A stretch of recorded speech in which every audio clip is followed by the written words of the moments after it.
কর্মবিরতি প্রত্যাহার করে সড়কে ফিরেছে পুলিশ। আজ থেকে মাঠে পুলিশ সদস্যরা কাজ করছেন। এই বিষয়ে সবশেষ তথ্য জানাতে বগুড়া থেকে যোগ দিচ্ছেন সহকর্মী জজিফ হোসেন। জজিফ, আমরা বিভিন্ন জায়গাতেই মাঠে কাজ করতে দেখছি পুলিশ সদস্যদের। বগুড়ার কি পরিস্থিতি, সবশেষ তথ্য জানাবেন। প্রিয় নাম্বার সেট করে বিকাশে সেন্ড মানি করুন ফ্রি।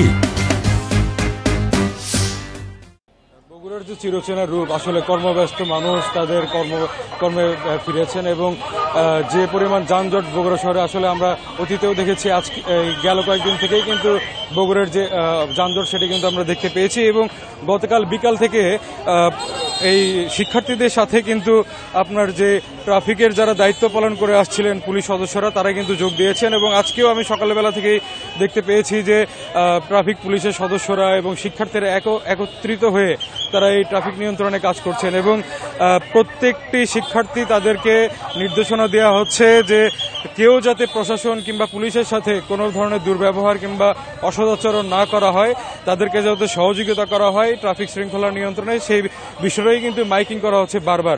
আমি সার্জেন্ট এবং যে ট্রাফিকের যারা দায়িত্বে রয়েছেন যেটি জানিয়েছেন যে আসলে শিক্ষার্থীদের যে সহযোগিতায় তারা কিন্তু ট্রাফিক নিয়ন্ত্রণে বেশ আরও আগের তুলনায় আরও বেশি সমর্থ হয়েছেন এবং ট্রাফিকের যে একটা অনিয়ন্ত্রিত ট্রাফিক ছিল বগুড়া শহরে, সেটি কিন্তু এখন বর্তমানে নিয়ন্ত্রণে রয়েছে বলে আমাদেরকে জানিয়েছেন এখানকার যারা নাগরিক এবং যারা দৈনন্দিন জীবনে চলাফেরা করছেন। তবে কিছু কিছু ক্ষেত্রে আসলে এই যে এখনও যে পরিমাণ অটো এবং সিএনজি রয়েছে, সেই অটো এবং সিএনজি কিন্তু যেখানে সেখানে যত্রতত্র পার্কিং করা হচ্ছে।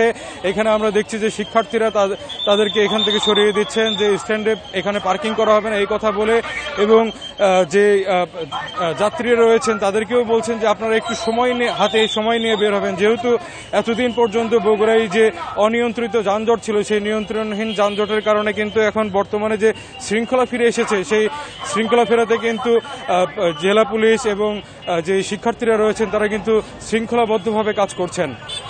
তো আমরা আসলে জেলা পুলিশের সাথে কথা বলে যেটি জানতে পেরেছি যে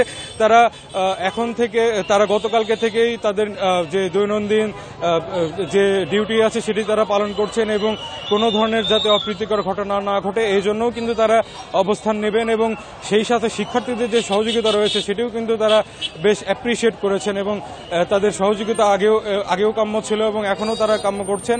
পরবর্তীতে যাতে কোনো ধরনের সহিংসতা কিংবা কোনো ধরনের নাশকতা সৃষ্টি না হয়, এই জন্যও তারা সব সময় চেয়েছেন যাতে শিক্ষার্থীরা এবং সাধারণ মানুষ তাদের পাশে থাকেন। তো বগুড়া থেকে এই ছিল আসলে আমার কাছে সর্বশেষ ট্রাফিক পরিস্থিতি। আজ থেকে মাঠে দায়িত্ব পালন করছেন পুলিশ সদস্যরা। এ নিয়ে বিস্তারিত জানাচ্ছিলেন বগুড়া থেকে সহকর্মী জজিফ হোসেন।